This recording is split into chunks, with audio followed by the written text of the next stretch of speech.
I want to talk a little bit about how the book changes a little in the second half as the character of Candide and his friend Martin return to Europe after leaving South America.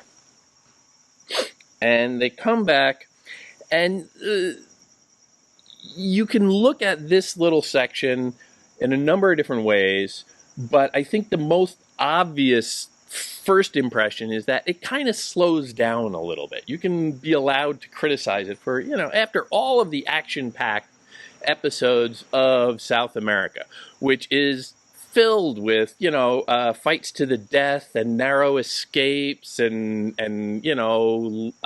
breathtaking chases and wondrous scenes. When we get back to Europe, things slow down a little bit.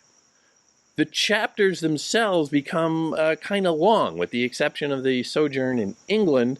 The stay in France, the chapter there is kind of long. The stay in Venice, the chapter there is pretty long, and England is right between it, but it seems to just accentuate how long and almost dull those passages are.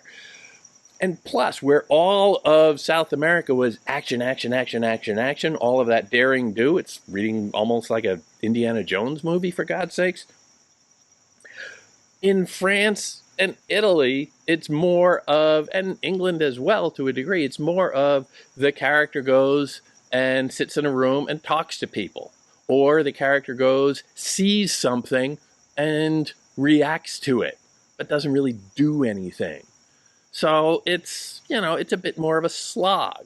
And you can see in this almost like, and I hate to I hate to project my conclusions onto Voltaire's writing process here, but it seems almost like he is struggling to, okay, I had this great idea for this rollicking adventure off in South America, but now where am I going with this? I'm just writing and writing and writing. I don't know what to do with any of this, and he seems like he's just producing a lot of words, which can make for very dull reading. But I would say that if you look at the grace notes in this, dispel with the idea of the plot. The plot is the plot. It's always going to be ridiculous. It's always going to be kind of incidental, quite frankly. The genius of works like this is in the side meanings, the little grace notes that they put in that they don't have to. You can tell the plot of this story in very quick succession of events. The way that it is told, however, I think is much more significant, beginning with, like I said, the slowness of it. It creates a sense of drudgery almost in Europe, boredom in Europe, as opposed to all of the excitement and tantalizing seductiveness of the New World. So that's a dynamic to be aware of. It's sort of glamorizing the New World and exploiting that glamour. This is the age when we were first getting all these stories back in Europe of, the Americas. It's where these streets are paved with gold. It is a land of adventure, of mystery, of tantalizing exoticism, which we have seen an awful lot of in this, even as it undercuts those very principles. So just on that surface level, there is some meaning being made there. But also, I would say the scenes themselves are significant. They come back to France. They land in the town of Bordeaux, and ostensibly the plot is that they are they have returned to Europe. They are supposed to rendezvous with Cacambo, who would have by now gone and found Cunegonde and essentially ransomed her, and gotten her back out of South America and brought her back to Europe. And that's the plot if you will. That is the goal of the action that is going on. But there is this extended sojourn in France, and you get an awful lot of these little conversations where, again, it is Voltaire using Candide as a way to reflect on his society, using Candide as a vehicle for criticism. Candide is such an open-faced buffoon. He just sees stuff, and we are asked to critique it a little bit. We can come at it with a little bit more objectivity, a little bit more irony, and we can be kind of confused. It is using Candide's gullible nature to create a little objective distance for us and get us to ask questions like, why is the society like that? You get in this, however, a lot of, and this is one of the reasons I think Candide was sort of searching around for stuff to say, a lot of really idiosyncratic criticisms. We have moved on from criticizing, the works of God, or even the humanity or the morality of the human condition, and now we're talking about the value of theater in France. And they have this little conversation about the how terrible most of the plays being put on in France are. Voltaire was a successful playwright. He was successful in many genres of writing. So this is a point that concerns him. But is it really as significant to everybody? No. I don't particularly care how many bad plays were produced in Paris in the 1700s. It's a matter of absolutely no importance to me. And if I die today without learning anything more about that, I'll be okay with that. I won't be okay with dying, but I don't need to know that information. How many bad plays are produced? I don't care. Tell me, sir, said Candide to the abbé, how many plays are there for performance in France? 5,000 or 6,000, replied the other. That's a lot, said Candide. How many of them are any good? 15 or 16, was the answer. That's a lot, said Martin. Very witty, very clever, a little back and forth, using dialogue, a very theatrical mode of creating literature. But it is, again, just this silly little grace note, this silly little scene that is making fun of French society broadly through a critique of the theater culture. He takes another shot just a little bit later when he starts considering critics, which for a working playwright, the critic, who likes critics? Oh, they don't know anything. Who is that fat swine, said Candide, who spoke so nastily about the play over which I was weeping, and the actors who gave me so much pleasure? He is a living illness, answered the abbé, who makes a business of slandering all the plays and books. He hates the successful ones as eunuchs hate successful lovers. He's one of those literary snakes who live on filth and venom. This criticism of critics seems like a cheap shot, but it seems really important to Voltaire. So here you can see, maybe, you can start speculating, well, okay, this is a part of the book where maybe he's starting to run out of gas. He had this great idea at the beginning, and now he's just not sure where he's going. Maybe he is circulating chapters of it already and getting lots of feedback. Yeah, okay, you got to keep this going. You got to keep this going. You got to keep go. So he's just sort of grinding it out. It's like, well, what else can I say in there? So he's getting very personal and idiosyncratic. And he keeps up with that. The supper was like most Parisian suppers, first silence, then an indistinguishable rush of words, then jokes, mostly insipid, false news, bad logic, a little politics, and a great deal of malice. They even talked of new books. Another little insight into dinner parties, essentially, into the upper echelons of Paris society, of French society broadly. The This impatience with a life that is very specific. His life, Voltaire's life.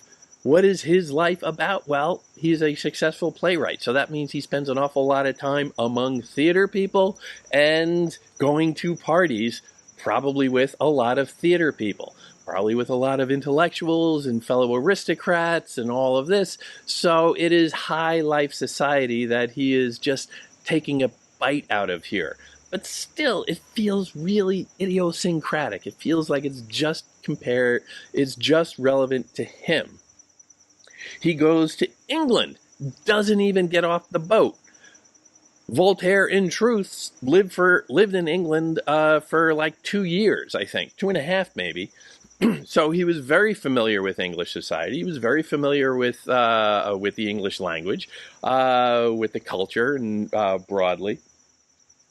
But he criticizes this scene. He was very active in a case of corporal punishment in I believe the Navy, the British Navy, and he, in this scene in England, he just comes up and he criticizes that he saw he saw somebody being put to death by the British Navy.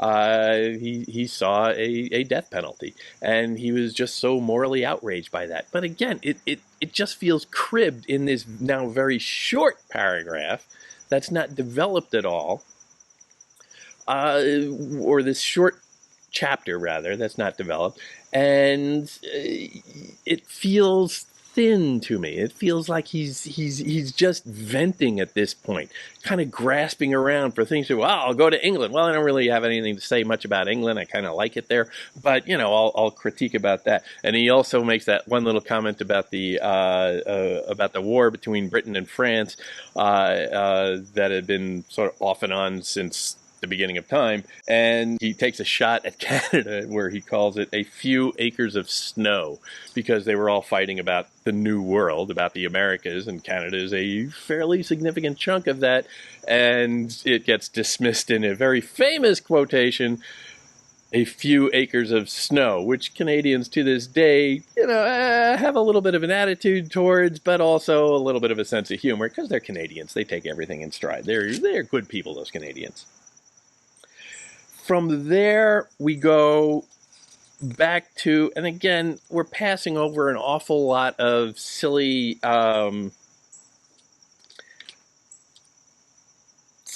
plot stuff.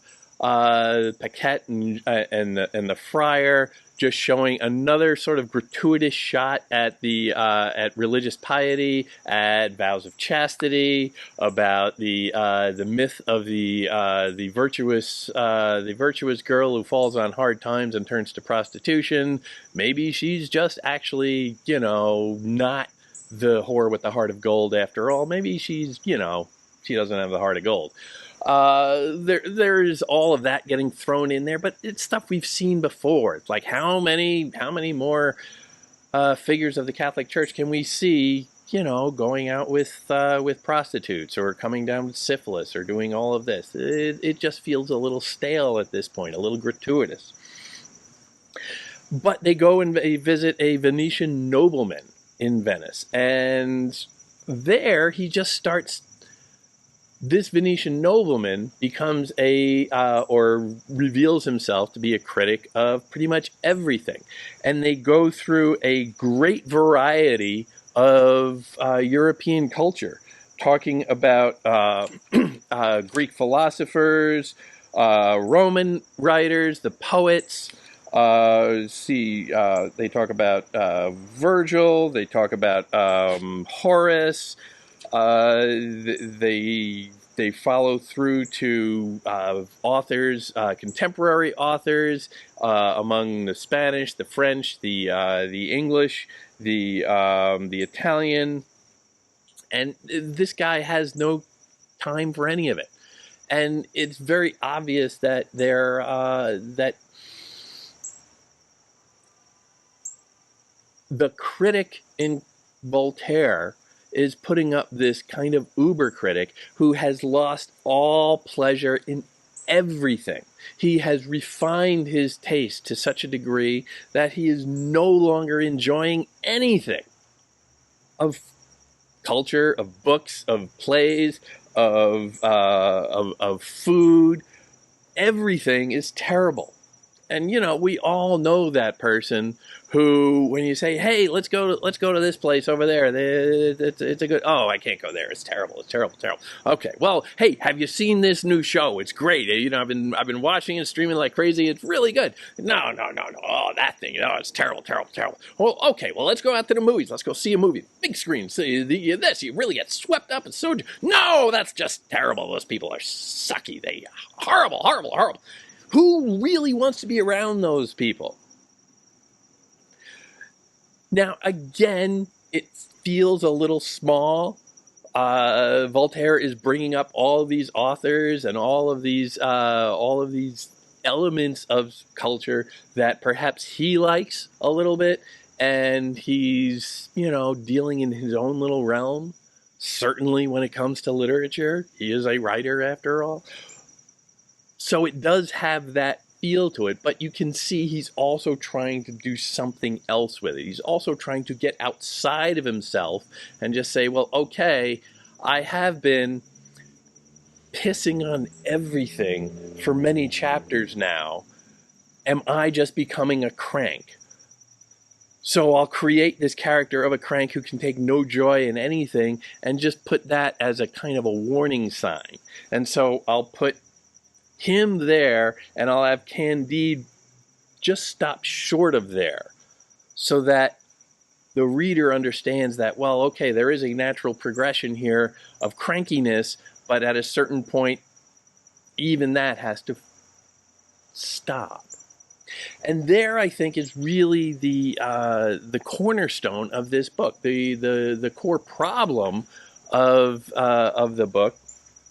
Is that it is engaged in the Enlightenment project of criticism, of thinking about things and trying to understand them and, judge it. But it's also recognizing the limits of that. And by recognizing the limits of that, you're bringing that critical faculty to the very process of criticism. And you can see that same tension then between the realm of the individual and idiosyncratic to the realm of the, civilization, to the world, to the universal, in that same dynamic, where he is dealing with all of this very small stuff after dealing with a lot of big stuff, a lot of big questions, a lot of universal questions about, human morality or the existence of an orderly universe. But is that, in fairness, something for him to judge? Or are all of these little chapters in here, back in Europe, where you expose how the critic is always another human being? The critic is not another God figure who can just view all of creation and impose a judgment, but the critic is within that universe and trying to make sense of it universally, but ultimately has to be exposed as just another creature within it. So the smallness of these little chapters stands in contrast, I think, with the largeness, the universality of the earlier chapters, and to some degree even the later one, because we are stuck in that mode. We can't be God. We can't know the mind of God. We're all just individuals struggling to make our own way in the world, whether we understand it or not, whether it's logical to us or not. We're all limited by that. And we can engage in a kind of God's eye view, criticism and observation and judgment of everything we see. And maybe that's part of what it means to be human. But that doesn't mean that our opinions become universal too, instead of, let's say, God's. Because we might say that we can get inside the mind of God, we can read the mind of God, but we can't. And maybe by saying that we can, we're exposing our own weakness, exposing our own limitation.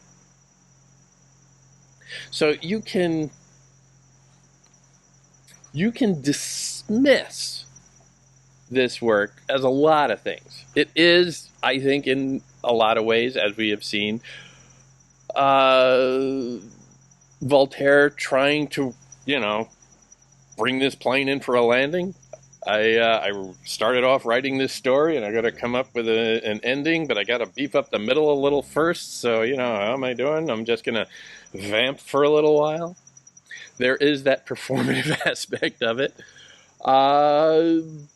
But I think there is a larger plan going on here. Whether or not it was ever intentional, you can go and research Voltaire and find he wrote an awful lot of letters in his life.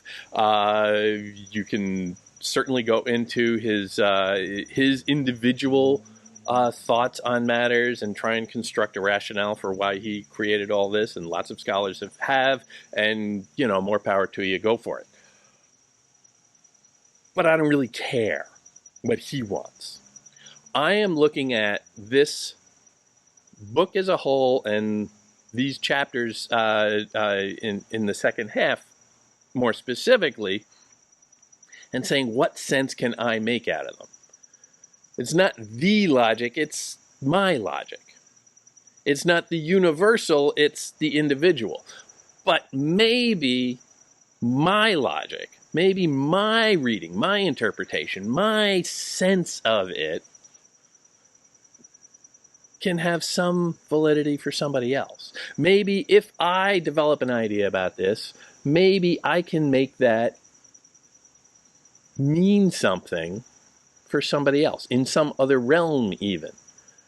Now, sure, the obvious thing is here I can say that, well, in these chapters, in The Return to Europe, Voltaire means this, and just have X, and or the book means this.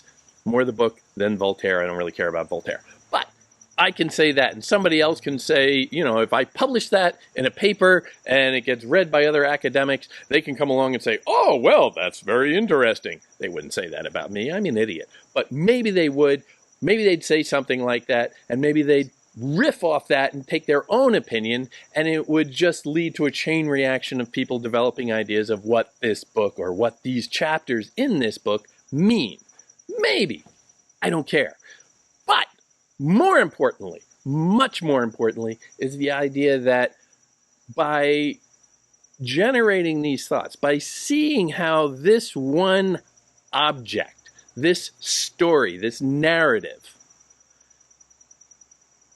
is moving people, is creating its own little world, well, maybe other people can get ideas for that. Certainly, other writers can come along and say, well, okay, I'm not so crazy about this aspect of the book or that aspect of the book, but there are certain things in there that I can go with. And maybe I'll go and just take that basic logic of how he is making fun of his civilization and criticizing his situation and transpose it to something else. And in doing so, you can see how, honestly, that basic operation, not necessarily from Candide, but from a lot of works like Candide, creates 99% of the science fiction in the world. Voltaire also gets credited as one of the earliest science fiction writers, by the way. Another little factoid about him. Very prolific man. Or, for non-writers, that ability to think things through, that ability to consider, well, what if this is actually a way of expressing that, or this is a way of thinking about that. That analytical skill is not nothing. That analytical skill is the modern skill that will get you a job, or at least get you a promotion after you have a job. That ability to look at something and say, well, what's really going on here? If you can figure it out in one realm, maybe you can figure it out in another. If you can figure it out in this book, what are the dynamics? What's going on? What's really happening here outside of all the little fuzzy stuff? Or is all the little fuzzy stuff along the way more important than what is happening in the big picture? Is it about trying to get to find Cunigund again, or is it about all this other little stuff? How much? Where is the focus? Who you know? What is the real import here? What is the real strategy here? All of that can be mapped onto so many other things, and you can start solving problems through your analytical skills by just sharpening them a little, by reading this stuff, by thinking in these ways, and by cracking into something from a number of different angles. You can start to say, oh, well, maybe we could do things a little differently in my realm. Doesn't have to be literature, it can be anything. Doing things differently, historically, very profitable. If you come up with a better way of doing things, well, that's what the most successful people in the world do. At least financially successful. We can go into, morality and stuff on another case, but, people who do things better than other people are generally accorded success, financial success. And so practicing that in this is profitable. And ultimately, who doesn't like profit? And Voltaire was unashamed in his love of luxury, in his love of the good life. And you can see in those little grace notes of details and snipes about the upper crust of Paris society and Venice society, and how the good life is lived. You can see him completely at home in that world. Both in being able to say, well, those people are all terrible, but those people are also all terrible. And they might oppose one another, but I can separate myself out. And that is a broader, well, that is a microcosm for the world at large. If he is painting this portrait, as he is, of a world that just doesn't make sense, of a world that is ultimately meaningless in a human context because we cannot understand it. We are incapable of understanding it. Maybe it has significance, maybe it has a broader meaning on a level we don't have access to. But since we don't have access to it, what does that mean for us? All we can do is learn to operate within that chaos. Learn to operate between all of these conflicting forces. And again and again and again throughout this narrative, you see Candide getting batted back and forth between competing forces. In the beginning, when he's in Westphalia, he's caught up essentially between opposing tribes in a civil war, essentially. When you see him getting batted around in South America, again, between opposing forces in a kind of civil war. He is always the guy in the middle who's just trying to make sense of it all and find a way to survive and get what he wants, which is really fairly simple: love. That's what we all want. And these chapters show that. This book broadly shows that. And if we can appreciate it on that level,